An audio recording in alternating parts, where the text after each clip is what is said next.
Sometimes the world feels heavier than it needs to be, full of noise and stories that leave little room for quiet reflection. This is 10 Better Minutes, a podcast that shares a handful of recent stories from everyday life, offering a gentle step back without ignoring the challenges around us. I am your host, Ian Rhodes, and I appreciate you taking a few minutes to listen today. In a moment, we will hear about neighbors coming together for safer streets and a program easing medical bills without any application. But first, I want to start with a story about a university creating space for honest conversations through simple haircuts. At Southern Connecticut State University, Barbershop Talks has become a simple, steady way for students to connect. Assistant Director Bernard Macklin wanted young men of color to have more mentorship and more honest conversation on campus. He also noticed that relationship building can be harder when pressures are shaped by racism, and that some students may be more willing to talk with someone who looks like them. Working with local barbers, Macklin helped start Barbershop Talks through SCSU's Owl Flight to Excellence program and the University Access program. Each semester includes 6 on-campus sessions, and every attendee receives a free haircut. The events are supported by grants from the University Office of Diversity and Inclusion. On average, each session draws between 30 and 60 customers, with 3 barbers attending. So the room always feels full, ordinary, and welcoming. The heart of the program is the conversation that happens while the hair is being cut. Students share what is on their minds, and staff listen with care. If someone expresses concerns about their welfare, Macklin can make referrals to mental health professionals in New Haven, helping support move from an informal talk to the right next step. One April 14th, 2026 session welcomed students including Kintrell Witherspoon to sources, and the point was clear. Real help can look like a chair, clippers, and respectful listening, followed by a pathway to professional care when it is needed. It is the kind of story that quietly changes what people can breathe around, especially when hospital bills have been sitting in the background for too long. In Connecticut, a program led by Undo Medical Debt partnered with the state to erase about $6.5 million in unpaid hospital bills for roughly 97,000 residents. What is especially reassuring is that eligible people did not have to apply or submit paperwork. Instead, the program used an eligibility test based on income and the size of the medical debt. Residents qualified if they owed medical debt that equaled at least 5% of their annual income, or if their income was at or below the federal poverty level.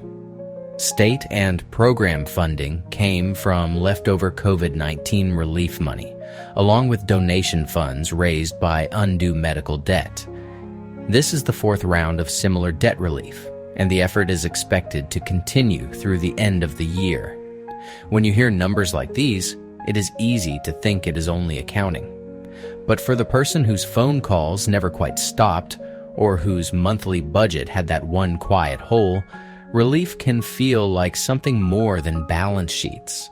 It can mean fewer reminders, fewer calculations, and a little more space to move forward without carrying every past bill as a weight. After a crash near Kelowna, British Columbia, one woman ended up in the hospital while her worried thoughts stayed at home with her dog, Daisy. And then something hopeful started to take shape when the whole community got involved. Jordan and her husband, Sharon, were struck by a pickup truck, and their car rolled over. Jordan had small injuries and was taken to the nearest hospital. While she was being checked out, Daisy went missing, and that gap in the story felt heavy, like a room with the lights out. The next part came from neighbors who would not let the search fade. Central Okanagan search and rescue volunteers, including Forrest Kellerman and his wife Tracy, stepped in after Daisy was reported missing. They joined the hunt near the crash site and kept going, using tools like a thermal imaging drone, sweeping the area with steady patience. Community members helped too, bringing hot meals and showing up in person, because sometimes hope looks like boots on the ground and hands that keep working. Hours turned into days. About 96 hours after the crash, the reunion finally happened. Daisy was found sitting on the passenger seat, surprisingly calm, as if she had been waiting for her people to catch up. When Jordan and Sharon were reunited with Daisy, it was that quiet, believable kind of relief that makes you trust people again. You know that feeling when something you care about turns up safe and all the searching makes sense. This time, the whole community helped turn worry into homecoming. There is something quietly powerful about turning a street into a shared space, even if only for an afternoon, and seeing how people respond when it feels safer and slower. On 9th Street in Berkeley, California, last April, neighbors and Bike East Bay helped bring that idea to life with a city-permitted block party. With more than 50 volunteers pitching in, they transformed the usual high-speed feeling of the corridor into a two-way bike lane space, backed up with rubber speed humps and cones that limited access to local traffic only. The details were practical, but the vibe was friendly. People gathered around a potluck, talked in the middle of the street, and stopped to watch how bikes moved and how cars seemed to behave differently when the design asked for care. There was also a free bike repair station, staffed with help from a bike shop, so folks could get their tires checked, brakes tightened, and feel supported right away. Volunteers even put in advance work like signage painting and resident surveys, gathering local feedback about the bike lanes and the street features. What stays with me is how this one afternoon pop-up functioned like a real conversation with the neighborhood. Hillary Neer, a 9th Street resident who applied for the permit, later supported the idea after seeing the impact for herself. When you can experience a safer street layout and share your impressions, it becomes easier to advocate for something more permanent because it is grounded in what people actually felt and saw. Sometimes the simplest idea makes school feel more like a place where your voice matters.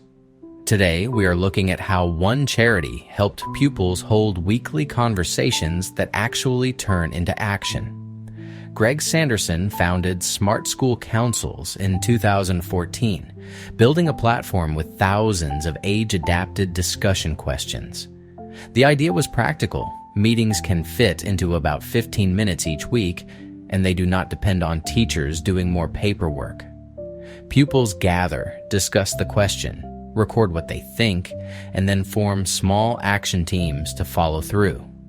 The rhythm matters too, because listening and speaking become habits, not occasional performances. One school, Halling Primary School in Kent, switched to this approach 3 years ago, and the changes began to show up on the playground and beyond. Suggestions helped them add buddy benches, repaint the playground, create houses, start new clubs, and keep spaces welcoming for everyone. Teachers reported that the process improves pupils' listening and speaking skills, and pupils say nearly 90% of the time they feel listened to.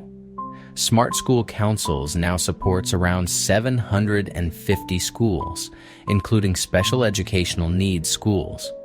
What stays with me is how confidence grows when children are given a structured way to be heard. When their ideas lead to real, visible adjustments, school stops being something they endure and becomes something they help shape. As always, I've got a wonderful tip for you to help with your mental reset and finding more joy in the world. Today, let us talk about a skill that can save your peace fast. How to recognize when a story is being framed for reaction. Here is the tell. When the story is presented like the only two choices are outrage or agreement, pause. Reaction-hungry framing often uses absolute language, like always or never, and it moves quickly from one dramatic detail to the next, leaving little room to think. Listen for the loaded question. If someone says, "So, do you see why this is unacceptable?" they may not be inviting understanding. They may be steering you toward a feeling. Notice what is missing too.